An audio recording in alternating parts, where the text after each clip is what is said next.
welcome to the China EVs More podcast, where my co-host, Lei Xing, and I will go over the week's most important and interesting news coming out of the global EV, AV, and mobility sectors.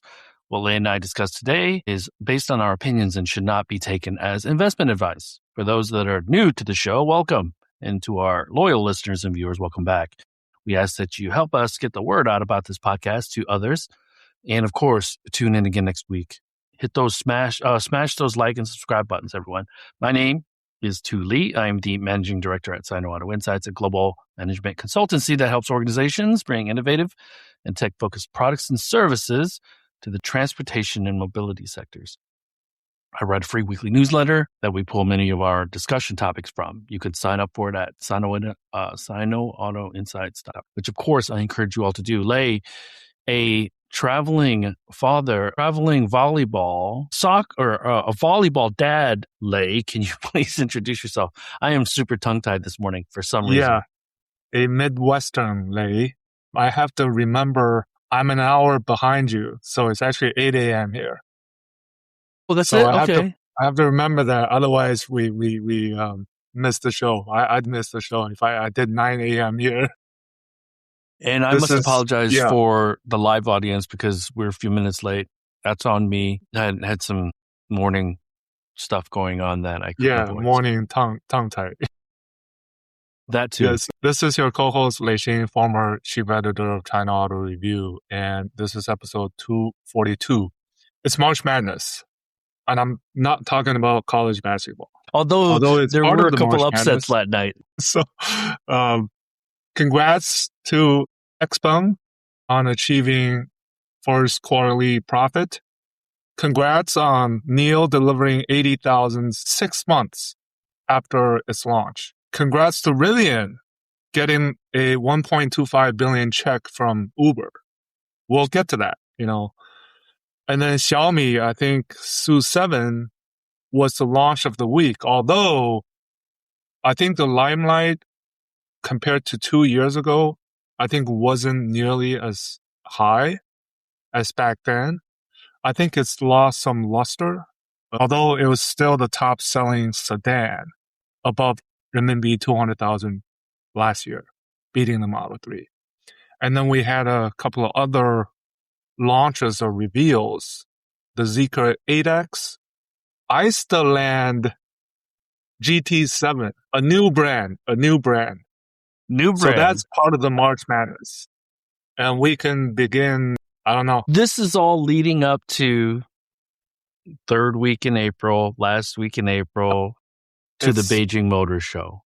Yeah. So I'm starting to get excited. I'm starting to figure some things out. And as always, Lei, it is so difficult to really stay in front of everything that's going on, especially when we're not here. Once we get there, it all kind of hits us. It punches us in the face because we actually see the cars, we talk to the people, and you and I talk to them regularly anyways, but it's different when you're face to face and you're kind of like, oh man, it's so nice to see you. One of the things that I think we could both observe is that their level of optimism from 5 years ago to today is completely different. I think they have much more confidence in the companies that they all work at, the products that the companies are building. And I think that they are starting to really understand how to connect, or at least get that feedback loop from the consumer to improve their products. And they improve them 2-3x faster than the legacy automakers. Yeah, so the new SU7, I think we start there a little bit because one of the viral moments was Lei Xing bringing these big shots. Yeah. Right? I posted a photo of the photo op with Wang Chuanfu, He Xiaopeng, Li Xiang. William Li noticeably is missing this time around. 2 years ago, he was in that crowd. The chairman of BAIC Group, also Wang Xingxing, the founder of Unitree, yes, which just got approval for their IPO. I think the preliminary approval for IPO, they were part of the commotion or a guest of honor. Lei Xing just knows how to put up a show, right? But back to the model itself, I think the they're friendly. They're friends. Some of them are friendly. Some of them are friends. But they're foes. Lei Jun also, and they're competitors. Yes. And Lei Jun also knows how to kind of not pressure them, but pressure them into being a part of his celebrations. Yeah. No, but back to the SU7 itself, right? So the only number they've revealed so far is a locked-in order of 15,000 in the first 34 minutes. 34? Yeah, I don't have the updated, or they haven't published the updated data, but I don't know what to make of it, because last year it was the firm orders, right? Not the locked-in orders. That was kind of viral, right? In 24 hours. But I think this time around, the competitive environment is much, much more complex compared to 2 years ago. Even though the SU7 was the top selling model in the 200,000 RMB sedan, top selling sedan, EV sedan. Last year, we know the competition, right? Once we get to March Madness, once we get to the Beijing Auto Show, it's hard to keep a thunder, if you will, right? You're not the only one making a thunder. There's tons of new product launches starting from this point on all the way till Beijing Auto Show.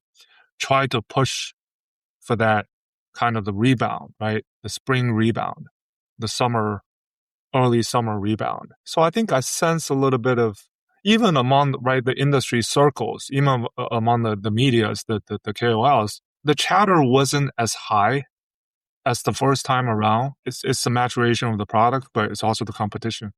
And I think that first time around, it was just, well, I don't know if we can compare first and second time, because the first time around, the SU7 was the first product, full stop, for Xiaomi in the automotive space. Now, I think the second car, or the second iteration of the SU7, is actually more important, because it'll tell us what they learned over that time frame. It's not only incorporating SU7 learnings, but some of the U7 learnings. And what I can tell you, Lei, is that there are quite a few of these SU7s in the United States. And let me just say that there are many companies and organizations kicking the tires on them. And many of these people that are looking at these cars for the first time, and it's not only the SU7, there are other cars, Chinese cars here, they are really, really amazed, shocked, fearful. I think these are all the right descriptions that I would use in talking to these people who have driven for the first time with these vehicles, these Chinese vehicles. And we're going to pat ourselves on the back, because from day one, when I got into these vehicles, I knew that there was a gap, but then the year after, that gap closed significantly. And I would say in 22-ish, they got better, just full stop. Okay, because you and I were in early Neos, early XPengs, early Li Autos. So Li Auto to me was probably the leader at the very beginning with the L9. The fit and finish was great. Everything was great. And then everybody else is on equal par, in my opinion. Now, we can debate about design and whether or not it's friendly or the user experience is good or not, but I don't think we can debate about the level of quality and fit and finish of these products now. Yeah, we can also debate about how much they look like Porsches, because we have the Land GT7 and most recently the Shangji Z7, all having some kind of resemblance to the Porsche silhouette, with the SU7 being the kind of the copycat, lack of a better word, but the Porsche Taycan, right? And there's seems to be a bunch of these new car models that when you squint, right? You love to use the word squint. You see some kind of Porsche. But on the flip side, right, I also posted a picture of 3 upcoming foreign brand EVs, the ID Era 9X, the ID Unix 08, the Nissan NX8. Their interiors, how they've now fully turned into the Chinese style cockpit that you wouldn't recognize. If you cover the badge on the steering wheel, you wouldn't know that it's a Nissan, or you wouldn't know that it's a Volkswagen. It's completely turned. So the opposite extremes happening, which is kind of weird. It's actually a bit unfortunate because I appreciate what Ferrari is doing with Johnny Ive, trying to be a little bit different. Now, with Ferrari, it's a huge, huge risk because they only build a few thousand cars a year. One of the reasons that Toyota is successful, Volkswagen Group or Volkswagen brand is fairly successful historically, is that they try to find the lowest common denominator in design, meaning that a grandma would understand it and like it, and a 17-year-old man or boy or girl would still understand it and like it. Unfortunately, those types of designs, because they are trying to be acceptable, not even delighting, but acceptable, it creates bland design. Okay. And this is where the technology takes over for the Chinese automakers, because you and I think we agree that generally when we look at a B segment crossover, the silhouettes are very similar in general. Unless we're talking like the boxy style, Fangcheng Bao 5 kind of thing. But that's where the technology needs to take over. I think in the case of the cockpit, it is something that you must do, that you need to do. Whereas on the other side, the extreme, kind of the exterior designs of these newer brands from China, it kind of turns me off a little bit because they do have originality, but when you look at them and you see the kind of the Porsche silhouette design language, it kind of turns me off. It kind of goes back rather than forward. I really don't like that. But yeah, I just wish they'd done a better job in terms of design. But that's how it is. I wish it could be different.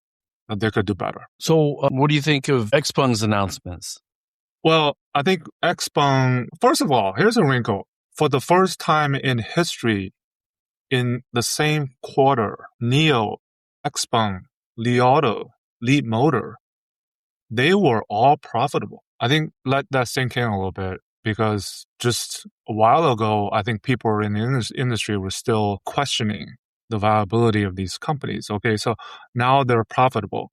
Li Auto and Leapmotor, they're profitable full year, whereas XPeng and NIO, they were profitable for the first time on a quarterly basis. But how they got there are slightly different, because XPeng, okay, they have some more of a benefit of a Volkswagen, right? If you look at their sales from other or service or other revenues, there's a huge balloon of that.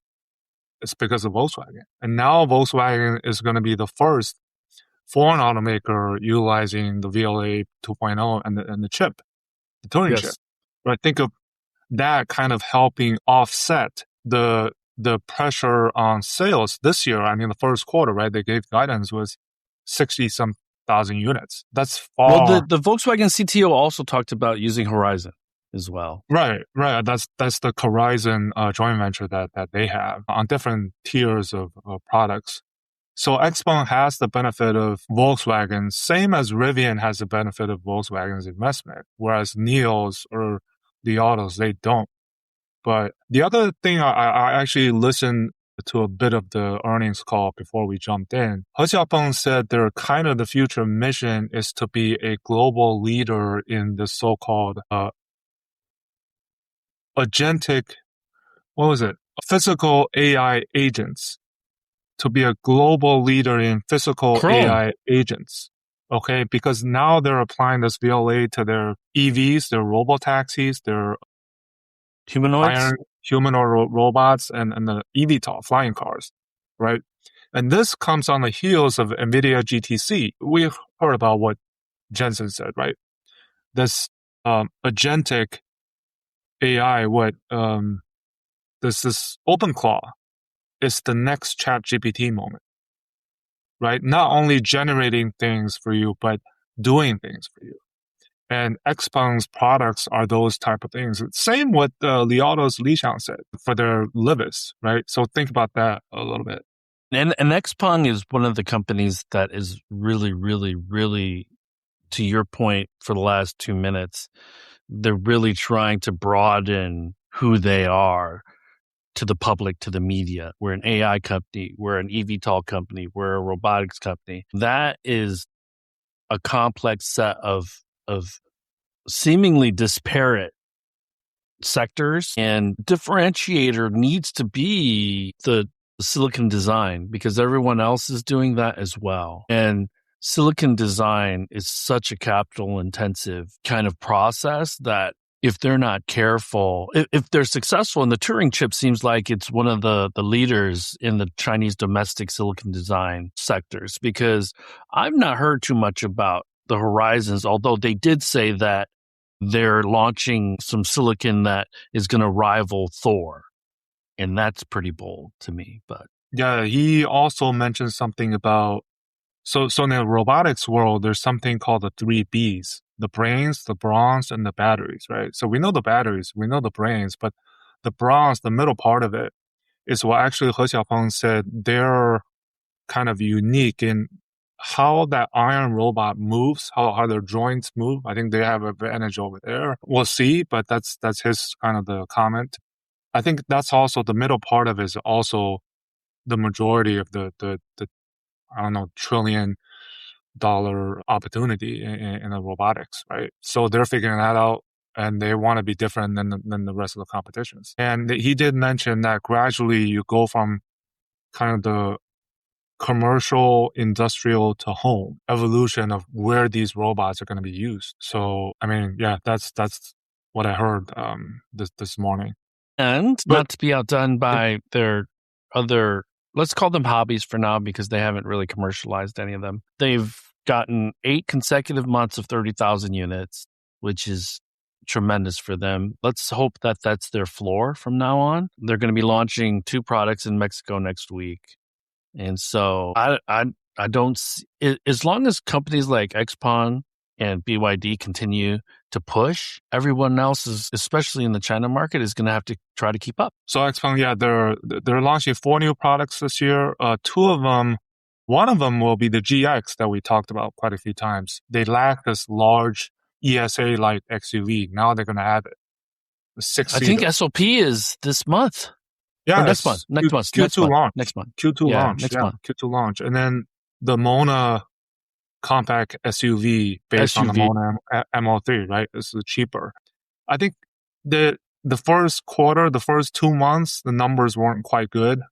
If we're being pessimistic a little bit, 20,000 in January, 15,000 in February. But he did say month on month, roughly close to 100%. So we're expecting, right? So 30,000 in March. And then I don't know what they're going to say about annual, because we did hear NIO, and NIOs want to grow 40 to 50%, Li Auto 20%, which get them to about 470,000, 480,000. XPeng did 430,000 in 2025. How much further can they grow this year? I think there's a lot of pressure. The biggest part of Li Auto, NIO, XPeng continue to grow significantly year over year is the weaker players needs to leave the market. I don't know also NIO and Li Auto in particular, they have the better SUV moat, whereas XPeng kind of lacks a little bit. Their G9 and G6 I think they make it up in the pricing. Yeah. Because the G9 and G6 are a step function cheaper. And I was really impressed. It's still a head scratcher that it's a 5-seater, but I was really impressed with the G9 over a year ago that we drove. Yeah. So, but that's pretty much. And we also saw the numbers. I think in the CPCA gave some guidance about 1.7 million passenger vehicles, 900,000 NEVs in March. Still over 50%, right? Take rate, but the volume, the absolute volume seems to be still trying to get back to where it was at the end of last year. All right, Rivian, my question to you, Uber's check, is that a smart move or a dumb move? So I just look at it like similar to what Amazon had announced with Rivian with the commercial vans. So the first check is actually going to be $300 million. And it's not, so in order to get that at 1.25 billion, there are escalators and there's KPIs that they need to meet. So I always love the fact that if there's a volume play, that they take advantage of it. These startups, because it fills the factory and it decreases the pressure tremendously on selling to the private customer. Now, if you and I buy a Rivian R2 for $50,000 to $60,000, Lei, are we going to want to see that car picking us up as a Robotaxi in San Francisco? Because if it'll need to be decontented and simplified, obviously, but as Western consumers, can we reconcile that? Because it's like in Europe where there's Mercedes-Benz taxis, it's like, so that's kind of a risk, how they want to, the R2 Robotaxi versus the R2 for private passengers. I think that's important to kind of really, really figure that out and make it a clean break.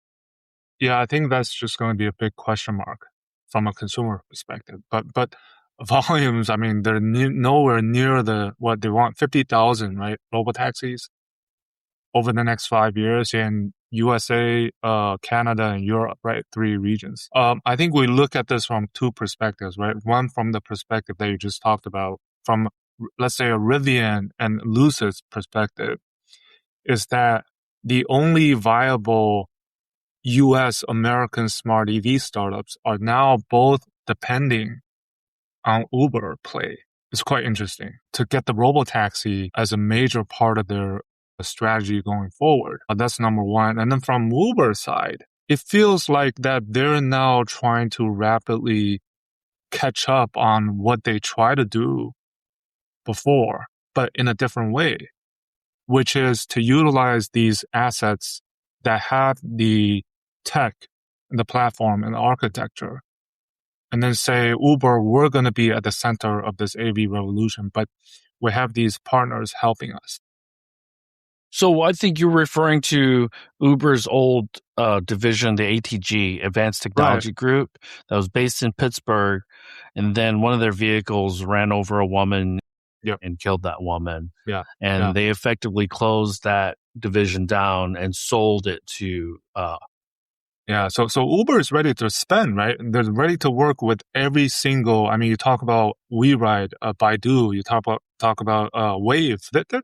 I mean, Uber's all over the news ever since the year of the horse started, right? AVs in general. And if you think about it, Lei, like one of the biggest things is people think robotaxis are going to be a high margin business. If there are a lot of competitors in the market, it's going to depress margins. And even in the United States with Lucid and Rivian, Zoox and Nuro all coming on board with the 800-pound gorilla Waymo, how do they gain share? They have to decrease the price. And so all these multi-trillion-dollar forecasts and these market caps for a Tesla at over $1.5 trillion,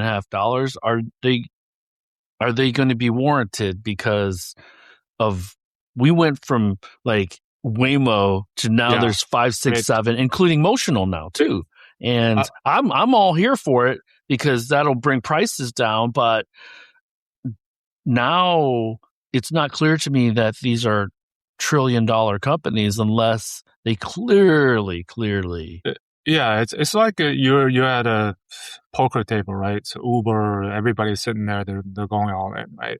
Who's going to be the winner? Oh, well, we don't know, not at this point. But it feels like that Rivian and Lucid are almost like, how can they be viable as a standalone smart EV startup? Let's not talk about the robotaxis, but let's just talk about producing, selling these EVs that the consumers will buy. I feel like they don't have confidence in that. So they add this on to, they invite Uber or actually Uber talk to them. I don't know how that works, but it just feels like, well, a little bit over dependent. I just think that reality set in because they spent all this money, this CapEx on building factories, and then these factories aren't full. And so shareholders are like, my goodness, there's zero margin. You're not making any money. You can't sell these cars. And so in order to stay independent, as opposed to like a Lucid being acquired by Mercedes or BMW or something like that, or a Rivian being acquired by Volkswagen Group, they're like, you know what? We're going to, these are, to me, they almost feel like these are bridge loans. You know, with Uber, they're being the picks and shovel people. Regardless of whatever region you're in, let's say ex-China, you can use our Uber app. We're going to have Wave in the UK. We're going to have Baidu in Germany, and we're going to have Waymo in San Francisco and LA. And so I totally get Uber's strategy, and it makes a lot of sense. But if you start owning cars like Uber has kind of pivoted towards, then that changes the entire balance sheet for them, which is a little weird. And I'm trying to still reconcile that part of it. Yeah. So it's big bets from all front, and Uber especially. It feels like they're just like all in. They're just trying to invest or partner up with everybody. Like almost it feels like that. And I feel like, go ahead. No, I was just going to say at the same time, the GTC, when NVIDIA is another kind of the component in this ecosystem, how they want to be a player, right? They signed the partnership with BYD and Geely on the Robotaxi ready kind of the Hyperion platform with all these OEMs. I mean, right? He mentions the 18 million production number across the 4 OEMs, and he's like, right? I think that he threw out that number just to give you kind of a potential of all of these vehicles on the road somehow, like what He Xiaopeng talks about, right? He thinks that, 1 to 2 years, next 1 to 3 years, the era of fully autonomous driving, what exactly that is, I'm not still clear, but he says it's coming, right? The kind of from L2 to L4 that you can own, a personal consumer can own level 4. Versus a robotaxi. Yeah. Is there another hype, or is just a process of scaling? I'm not sure at this point, but right. And I look at the partners that Jensen announced at GTC as, I was going to go, but I'm traveling next week. And so, try to get a sweater, $178 sweater, the green sweater. You saw that, right? Yeah. But yeah, so I have a few friends at NVIDIA, a few senior friends that I keep in touch with here and there. But, I look at Geely and BYD partnering with NVIDIA because you wonder, right? Like, because Geely has its own system and BYD has its own system. To me, that's going to be their partner ex-China. In case U.S. type restrictions come to Canada, come to Europe. U.S. type restrictions meaning no connected software, no connected hardware, no Chinese connected hardware and software. This is their way of, we're going to qualify the NVIDIA system.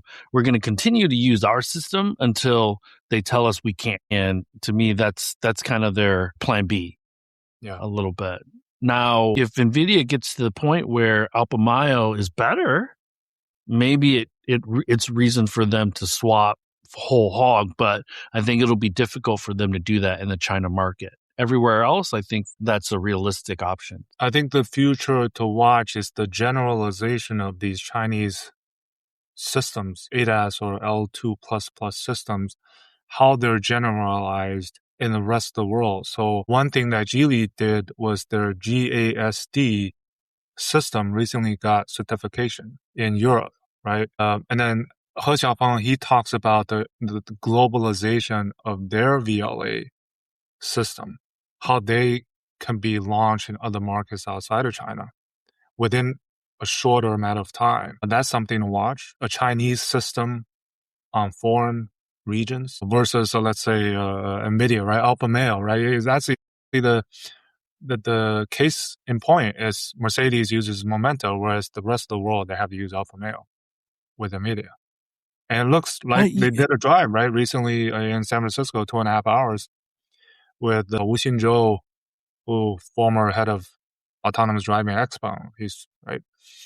now. So, the Europeans, we can't lump the European OEMs into like the rest of the world, Japanese, Korean, and American. I just think the European OEMs still are so dependent on the China market that they're going to favor Chinese technology partners in an effort to regain some share in the China market. And so I just look at the European strategy having to be a lot different than everybody else's. Let me see here. Latest I've heard about Canada, Lei, we might see a Canadian vehicle in the next, before the end of this year. You mean a Chinese vehicle in Canada? Yeah. And then okay. Stella talked about, what do you think about Stella in Sao Paulo saying, no JV, we can do this alone. We're looking at Canada. We're looking at buying a foreign brand. And we're looking to enter F1. Well, I mean, that's from her perspective, right? It's obviously you want autonomy. At the same time, what does Carney want? What does the local politicians and the lobbyists want, right? And then you try to balance that. Right. So to me, she's starting the negotiation process. Yeah. Like in the public. Sure. And this is her starting point, line in the sand. And I actually think it would benefit them to have a joint venture partner. I think the Chinese also believe that it would benefit them so let's look at buying a weak foreign brand and joint venture in the similar vein. I'm not a Chinese standalone company. I have revenue that's generated by a European brand or American brand or a Japanese brand. And we have to remember in Canada, Toyota and Honda own a large market share of that market. They build locally in Canada, so they employ a lot of Canadians. I'm not saying that BYD is looking at a Japanese joint venture partner, but it would make the entry into a market a bit less create less friction for them. It helps them with dealer networks, service networks, and I think the biggest negotiating point or the biggest sticking point would be who's the big dog, who's the little dog. Think Daimler Chrysler, right? And BYD has a lot of leverage in that negotiation with a foreign OEM trying to enter North America. Because what's also important, we're talking 3 distinct countries.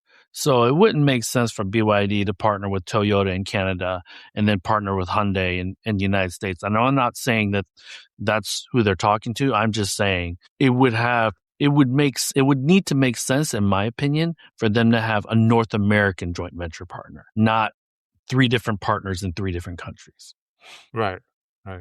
And then, so as you predicted, I think a couple of episodes ago, the Xi-Trump meeting looks like it will be delayed at this point. So maybe, I don't know, depending on how the Iran war turns out or progresses, or I don't know when it ever ends, Trump may be visiting while we're there during the auto show. Who knows, right? I think that might, maybe, I don't know. Right? I think that's pushed out more than a couple even of farther, weeks. Yeah. It doesn't look promising at this point. That it'll end. I feel like collectively, a lot of our friends in China kind of breathed a sigh of relief because that was another pressure point for them. Yeah. The auto show is like all hands on deck all the time for our friends.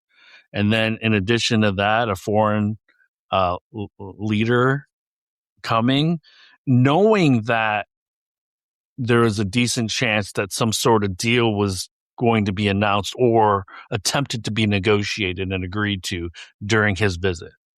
So I think there was a sigh of relief from some of our friends. And then the other thing, a few more minutes. What do you think about the i3? We'll have another long wheelbase edition just for the Chinese market, revealing at the Beijing Auto Show. I think BMW is okay. I'm not sure about the design, but I think they try to exceed themselves. They try to kind of, right? I mean, I think, man, they're twisting themselves into a pretzel because they culturally in their DNA is nickel and dime you for every additional feature that goes into a vehicle, and a Porsche vehicle, a BMW vehicle. So let's lump these premium brands together. And let's say 5 years ago, 6 years ago, they got anything they wanted, asking price for an ICE vehicle, an S-Class, a 7 Series, an Audi A8. To a lesser extent, Audi was always a little bit weaker, but just 5, 6, 7 years ago, these companies were making boatloads of profits on these cars. Now it's like, I have this i3, it looks kind of cute, a little bit distinctive, but I'm trying to still put all this margin into it, and that's just not going to sell. It's not going to work, because my assumption is that none of the features exceed the best of what China has on offer in China market. No. Right. Okay. Do you agree with that? Sure. Yeah. Yeah. And so if you're matching and your price MSRP is still higher, it doesn't make sense for a Chinese consumer, one that doesn't really focus on brand anymore. That's why I said before that now the Audi A6 9X that's launching, the iterate 9X that's launching. Okay, the interior cockpit, the designs are all very Chinese looking. Inspired. They're right there. But how do you price them? I think it's going to be the most headache leading up to the launch. Because there's so many challenges. There's so many challenges because there's two things, right? If you price it and then you reduce price, now that does damage to your brand. But now there's an additional thing. If you price it and then reduce it, the Chinese government is like, no. Yeah, so it's going to be tough. Man, sell. It is. Anyhow, I think it's easy to on the look part, on the tech, on the architecture, on the design, styling, those are easy.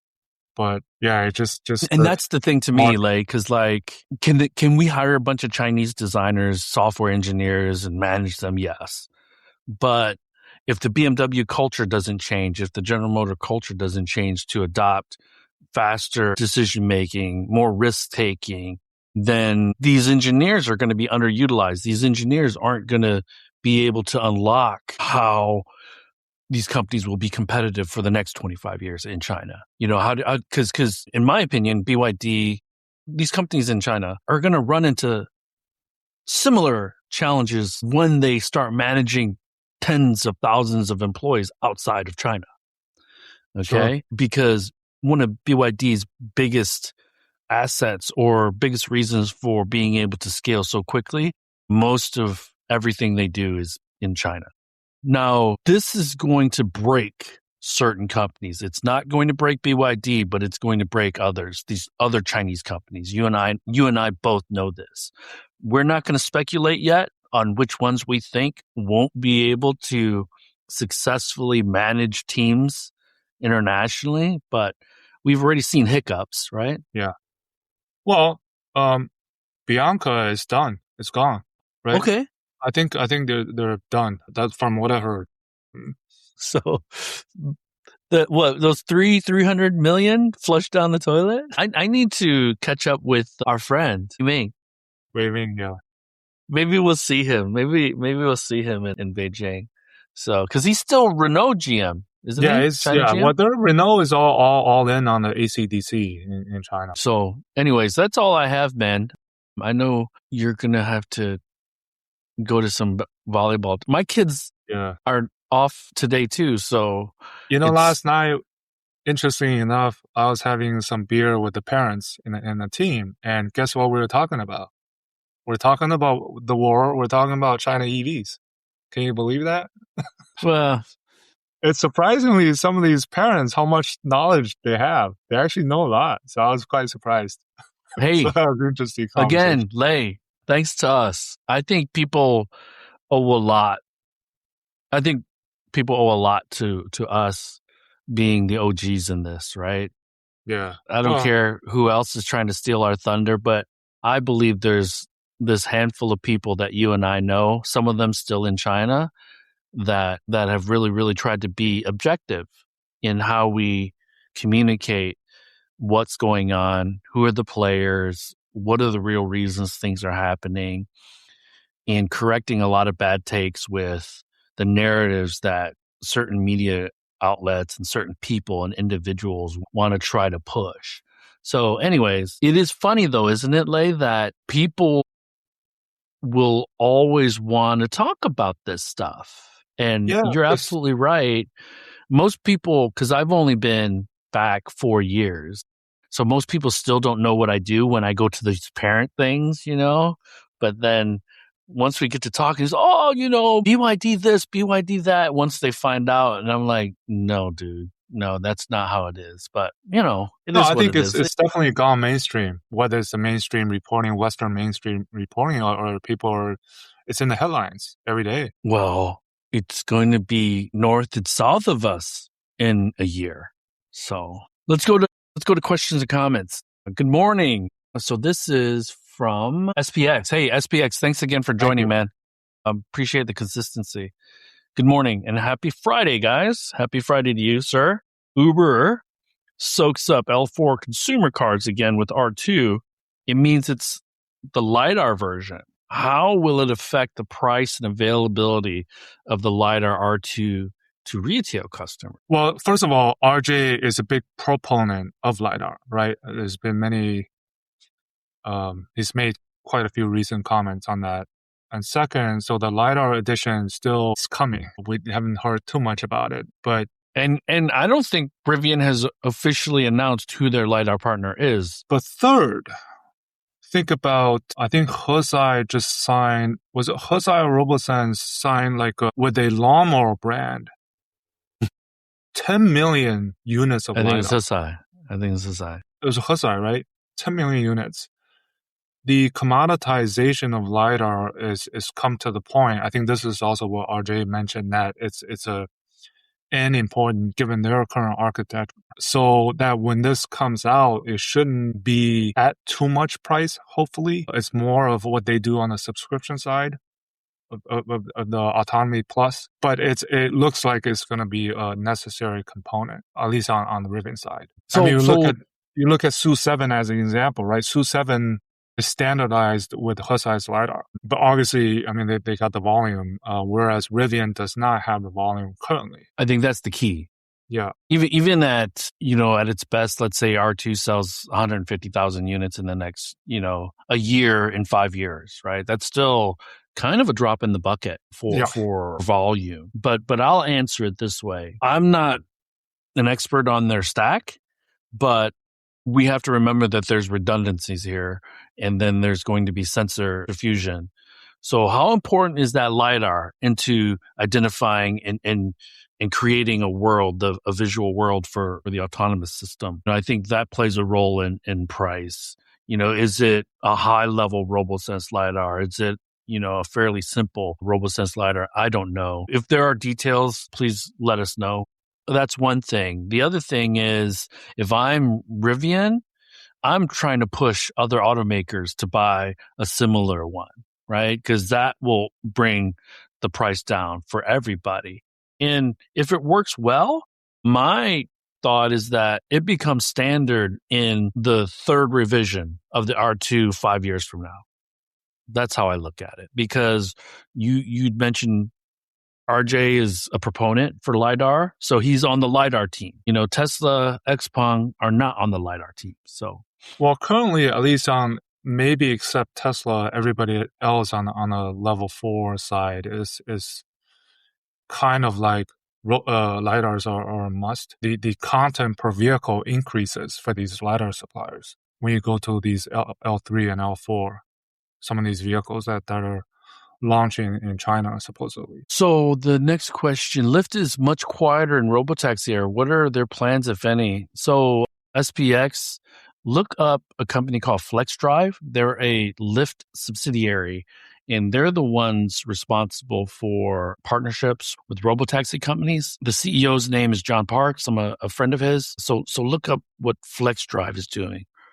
They're pretty active. They're just not as upfront about it yet. I think there's going to be an opportunity for them to really roll out and communicate a strategy in the next 18, 20 months. So look them up. Yeah, Lyft, to a much lesser extent compared to Uber, is also signing up partners. I think they're working with Baidu in some certain markets, but just not as active as Uber recently and as big pocketed as Uber recently. And I think what's really important here is that remember that Lyft also acquired FreeNow, which is a European a European taxi company, or not a taxi company, but a platform like ride Uber. hailing. Yeah, ride hailing.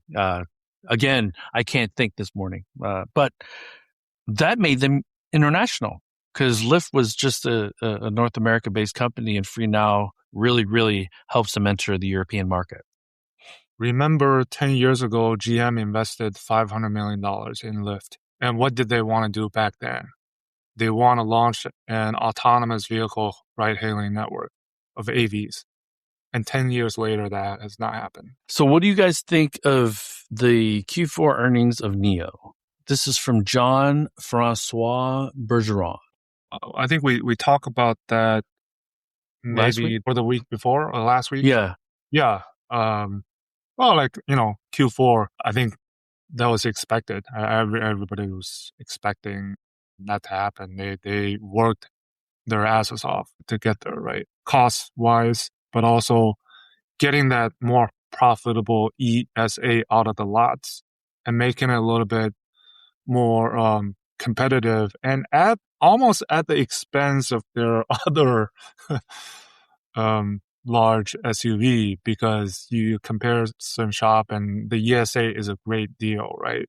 Now, full year profitable, I think they've made that official, I believe. That's what they're trying to achieve this year with the 40 to 50% in volume growth. And they have 3 more SUVs coming. So these are support for them to get there.